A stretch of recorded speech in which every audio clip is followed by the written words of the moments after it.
Solidarity forever, solidarity forever, solidarity forever, for the union makes us strong. First strike in 126 years in the history of Bonfield. Wow, what was he thinking?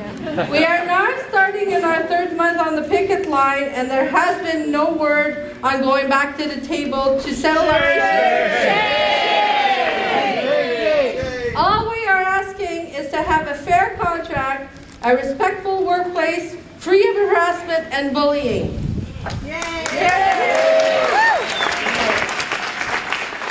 Even though the mayor and council have taken over our jobs, even though the mayor is backblading with his tractor our roads, we will prevail.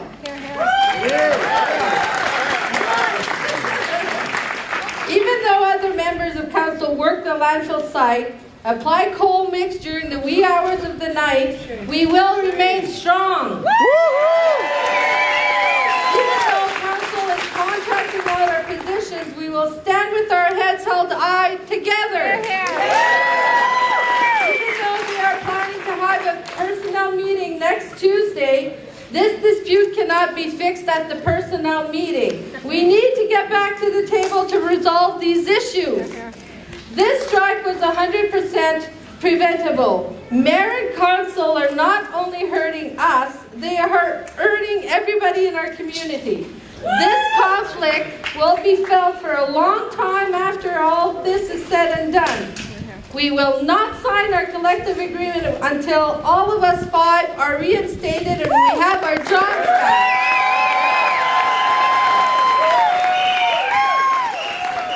So today we stand here before you.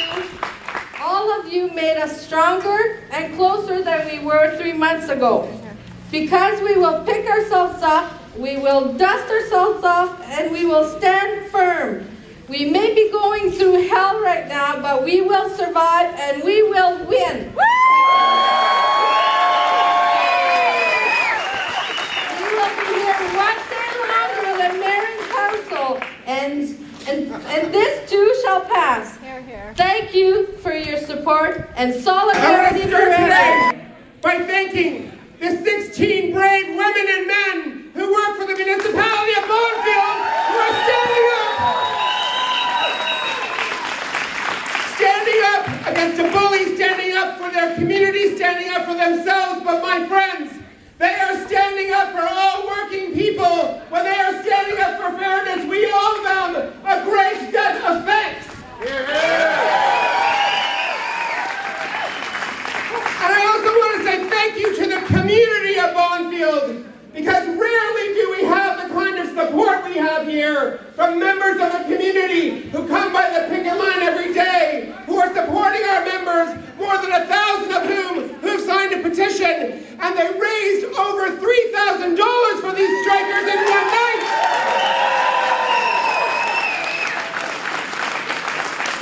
Now surely to God, the mayor and council have to be hearing a message. When people are willing to get on a bus and travel from Hamilton for 4.5 hours, when people are willing to travel from Ottawa for 4.5 hours, when people in the community are willing to give money out of their own pocket to support these workers, they should know their job. Go back to the bargaining table today and settle this strike.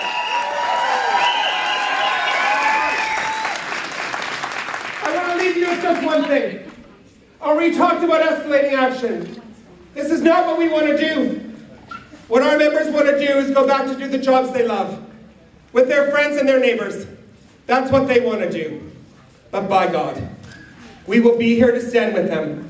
We will escalate action as we need to. We will do each and everything we must do to make sure that the 5 workers this mayor has tried to fire are reinstated fully.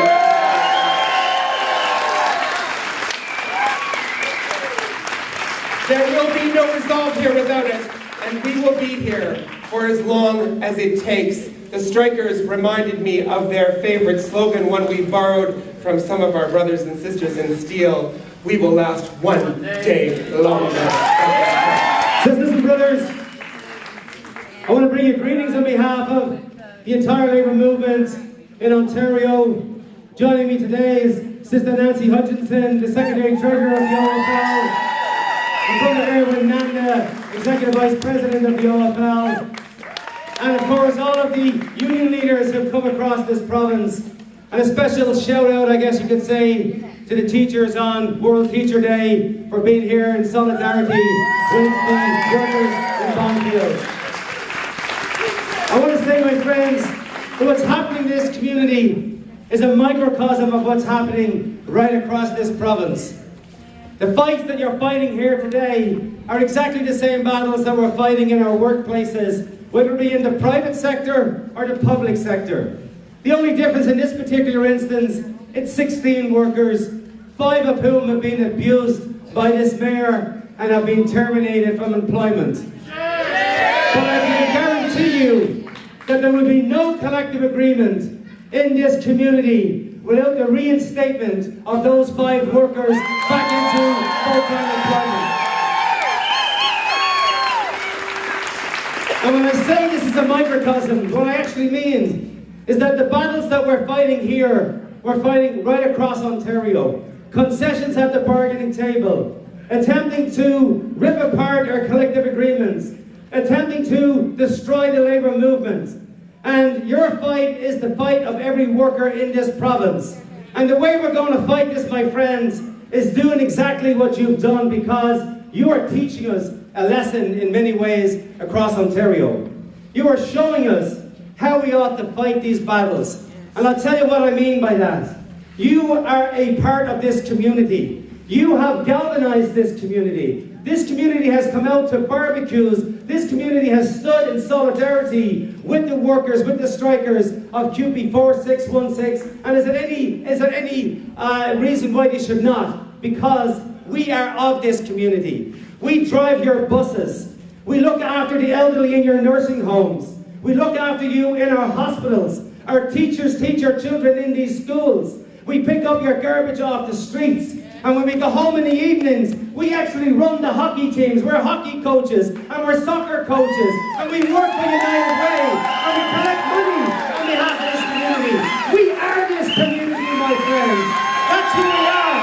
And when we learn that lesson, that we are the community, that's the key to winning these fights all across this province. By the way, in this community, they have elected a Tory, both at the municipal level, a Tory at the federal level, and a Tory at the provincial level. But you know something? That community has come out because we are of that community. And that's the lesson, my friends, for the entire labour movement as we move forward into elections at the federal and provincial levels in this community and in this province. We have to learn from you about what you've done to take the community with you every step of the way. And we need to think about a couple of items beyond just the issues that are on the bargaining table here. We need to start to see some economic and social justice. And by that I mean we need to be able to see that every worker in this province should gain by being either part of the labour movement or having the labour movement work with them by raising the minimum wage. We ought to be able to see, instead of fighting to defend the crumbs off the table in the healthcare system, we ought to be able to start to say, why aren't we not talking about expanding the Medicare system such that we have a Medicare program and a pharmacare program? And why can't their kids go to university and have free university in this country, my friends? The richest country in the world. Why can't we expand our horizons and say, what about free university?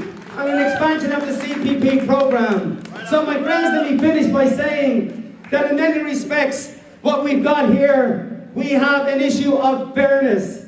Our calling card in this community and in every community across this province has got to be one of fairness. The crusade, my friends, is one of economic and social justice. And the campaign to do it is to form a common front with our community partners. That's an unstoppable movement, my friends. Social justice, fairness, and a common front with our communities to take on the right-wing agenda in this province, in Bonfield, and all across this country. Thank you very much, my friends, for standing together on the Bonfield Conference. Solidarity! What do we want? And when do we want it? Now! What do we want?